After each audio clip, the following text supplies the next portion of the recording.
Hi friends, it's kind of a dreary, overcast day, but I wanted to get outside and talk to you about container gardening. Container gardening is one of my favorite things. I love putting together different combinations of plants and textures and foliage. Right now, this time of year in the spring and early summer, when all the nurseries are just getting influxed of all their new annuals, perennials, and all the different plant material coming in, it's so inspiring, and I feel like my creativity, it just flourishes. This time of year, I just love thinking of all the different combinations that you can put together and kind of thinking outside the box rather than just throwing, your traditional annuals together, throwing in some maybe house plants, throwing in some small shrubs, some grasses. There's just so many possibilities that you can do. So today I want to take you along with me as I put together a container that would work really well in a part shade situation or, low part sun, like early morning sun, no afternoon sun. And that's exactly where this hanging basket is going to go for my house. I'm going to put it on the back of my house in an area that gets morning sun, and then it's going to get shade pretty much from noon on. So I love gardening in those types of situations because you tend to rely more on foliage and textures and color of foliage to kind of bring in your interest. I think with full sun or sun containers, it's super easy because there's tons of, options out there. Petunias and verbena and all different things you can throw together for big impact of color. But I kind of like the subtle contrast that you can put together for your more shadier spots. So let's look at the plants that I have picked up that I'm going to put together for this basket. So here are all the plants that I'm going to put together for this hanging basket. Let's start with this showstopper.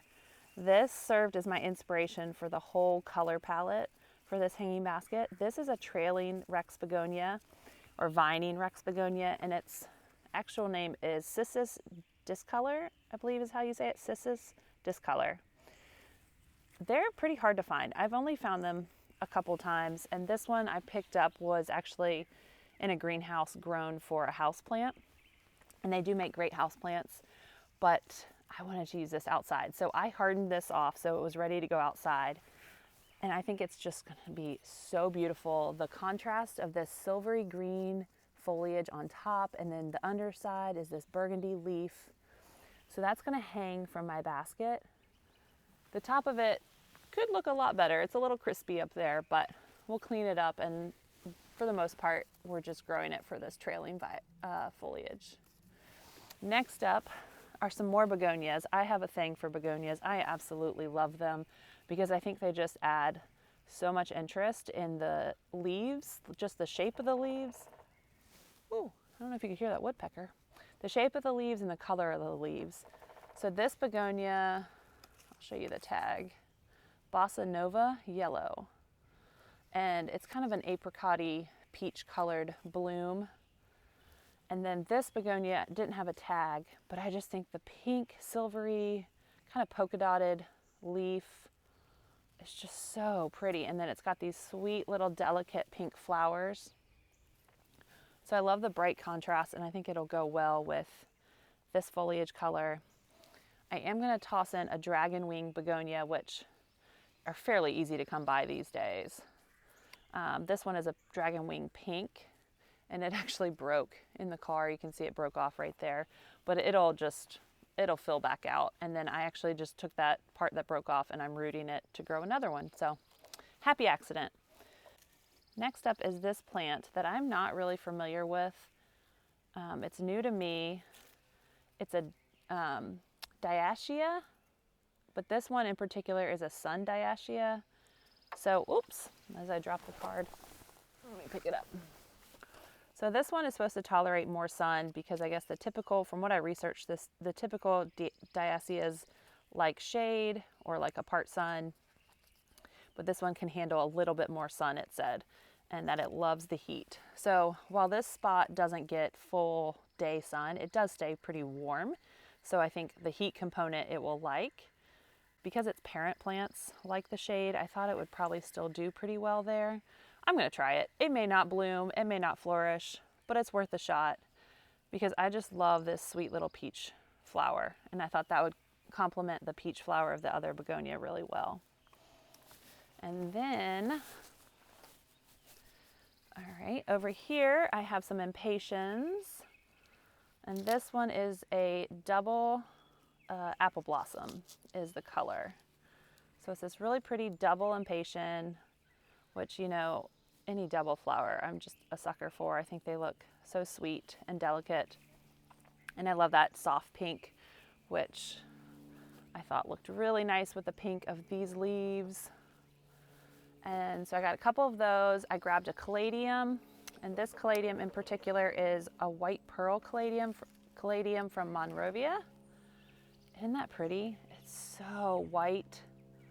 It's gonna add so much brightness to the container. And I love that this one, normally the caladiums that you find that are white still have some red or pink in them. And I love that the majority of this leaf is like such a light white green, and only the margins have that darker green. So then next up is this splash plant, which I'm going to throw a couple of these in there. I think the polka dotted splashy white and green complements this white caladium really well. Next up is this sweet, pretty little purple plant that's new to me. It's Endless Illumination Browilia. I'm not sure how you say that. There's the tag. It's new to me. I've never grown this one before. It gets 12 to 16 inches tall. It says that it likes part shade to shade. So I thought I'd give this a try in that spot as well. I just thought it was a really pretty purple, and I wanted to give it a go.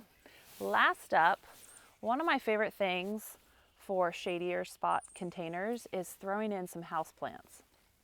So this one I picked up from a greenhouse. I did have to harden it off so it acclimated to being outside. And this one is a pothos variety. Where's the tag? Oh, I don't have the tag. I'll have to go find the tag. I did see it at one point. This is a variety of pothos from Costa Farms. But I love throwing in like a houseplant, a foliage houseplant, because it gives you so much green. It's a little unexpected and different. And then you can always dig them up and bring them inside for the winter. So for this one, I'll probably just divide this plant up because there's so many like little miniature plants in here, and I'll put a couple of these in there, and then I'll just bring the rest of them in as a house plant. So I thought that was really pretty, and it'll give it a little bit of like mid-level height and also trail down. I think this basket is going to look really pretty all together. I just love the different shades of greens. You get the bright pops of white, and then this pink. It kind of almost shows up as a white in the basket, so it just really kind of all blends softly together with the peach and the purple. I just love the soft tones all mixed together. I love that we are officially out of the grow room, that most of my seedlings, there's just a few left in my grow room, but most of them are all outside hardening off. And so now I was able to bring out my potting table outside, and I can spend the rest of my season potting things up outside, although I'll probably be regretting that come late July and August. But for now, I'm excited to be outside and potting up containers. So I'm going to set the camera up and just go through potting up this hanging basket. All right, so first up, I have my container. I have this cocoa liner hanging basket. I think it's a 22-inch basket. The one thing about cocoa liners is, I'm sure most of you know, they dry out very, very quickly. So most of our plants, and including this basket, will be on drip irrigation. We'll run a drip line up to it, but even still with drip, they can dry out, you know, in the heat of summer. Sometimes you might need to water them twice a day. But one of the tricks that I've always done is put some sort of like liner inside the cocoa liner. So what I typically use is just a bag. And it's a great way to recycle these bags and repurpose them. And as long as you put a couple holes in the bag, so I'll just tear a few holes, not a lot, because we want water to drain through, but we also want to retain the water. I find that just lining it with some sort of plastic, it just helps retain a little bit more water, and then when the wind blows, it helps retain some of the water as well, because the wind is hitting the cocoa liner and the plastic rather than the cocoa liner getting through the cocoa liner directly to the soil. So all I'm going to do is tear this bag to open it up a little bit more, basically like that. So I've got holes in it, and I'm just going to set it down inside. There's no rhyme or reason, doesn't have to be perfect. So I have my cocoa liner lined with the plastic, and now I'm just going to fill it up with my dirt.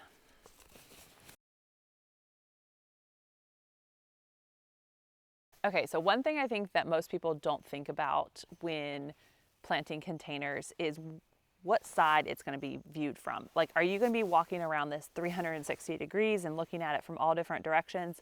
Or in my case, this is going to be up against the house and this will be the front. And really you're only going to be viewing it from like this section, not even a full 180 degrees, just kind of the front.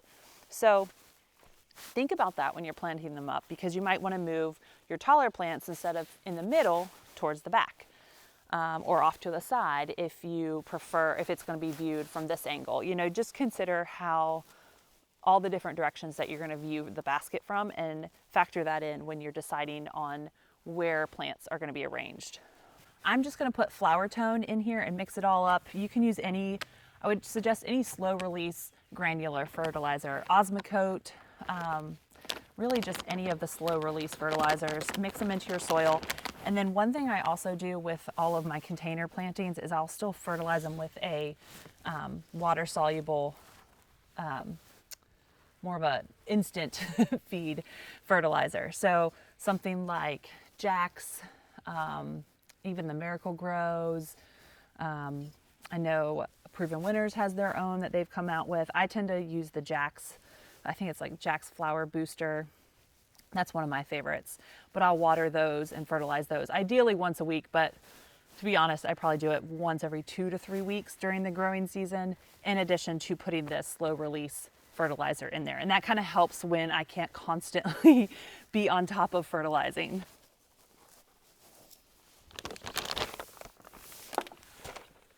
So one thing I wish I had known, you know, almost 18 years ago, 20 years ago when I first started gardening, is when you're container gardening, and this goes for houseplants as well, they're really held hostage. If you think of it like that, the soil and nutrients that they get are only what you provide them, because once they use up what's in the soil, they really aren't getting anything else.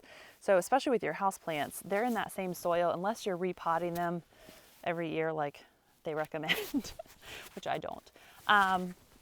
They're held hostage. And so they're at your mercy for how much fertilizer or how rich your soil is. And with containers, especially our outdoor annual containers, these plants grow so vigorously and are designed to just, you know, grow one season, that they really need a lot of nutrients, a lot of fertilizer. And I used to not fertilize. I would plant and fertilize at time of planting and then never fertilize again. And, you know, come July, all my plants were suffering, and not just due to the heat of summer, but really they just lacked all that nutrient, the extra nutrients that they could get from fertilizer, because they had used up all their energy and all the soil because they're such vigorous growers. And this definitely applies to something like your supertunias, anything that is designed to just really rapidly grow throughout the summer months. So I highly recommend any container gardening to go in and fertilize more often than you would think. All right, so I've got that fertilizer pretty well incorporated.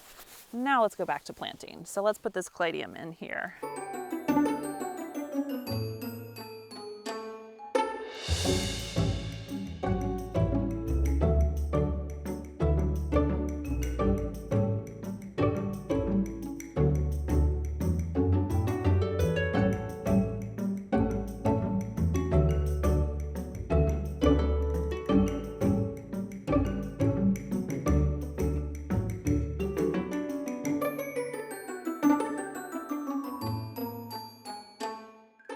Let's take a closer look at the final result.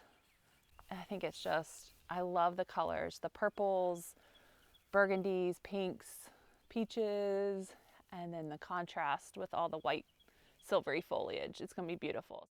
So I need to water this in, and then I need to actually put the hook up where I am going to hang it. So I'll go do that, and then I'll show you the basket in its final spot.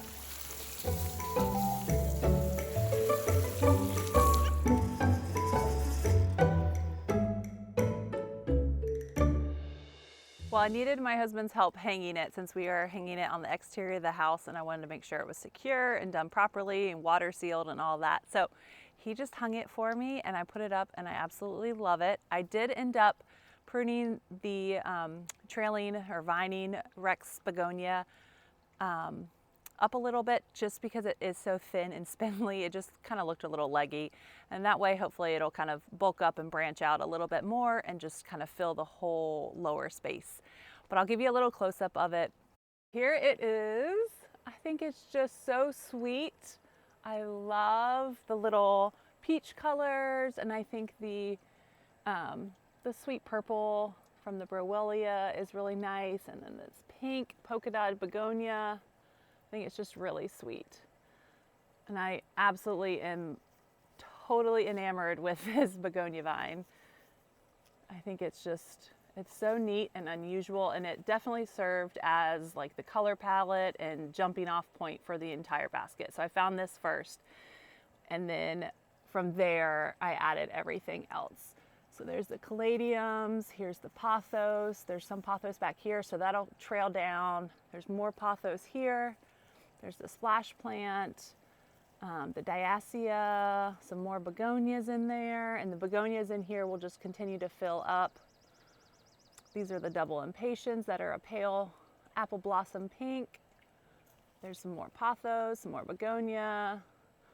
I just think it's really sweet and it turned out really nice. So I will keep you updated on how this grows. Be sure to check out my Instagram, Garden with Joanna on Instagram, and I'll probably post more pictures and updates there. So I always love seeing the different containers that people put together. So I hope this inspired you in some way. I will say one of the big things that I try and do is find one plant that really is like my striking, my plant that I'm most passionate about. So for me, for this one, it's the trailing begonia. It's something that I just caught my eye, and I really wanted to kind of design the whole basket around that color palette and textures. So highly suggest that if you don't know where to begin, just find one plant that you really love and just kind of build your container from there. I really appreciate you watching. Thanks for gardening with me.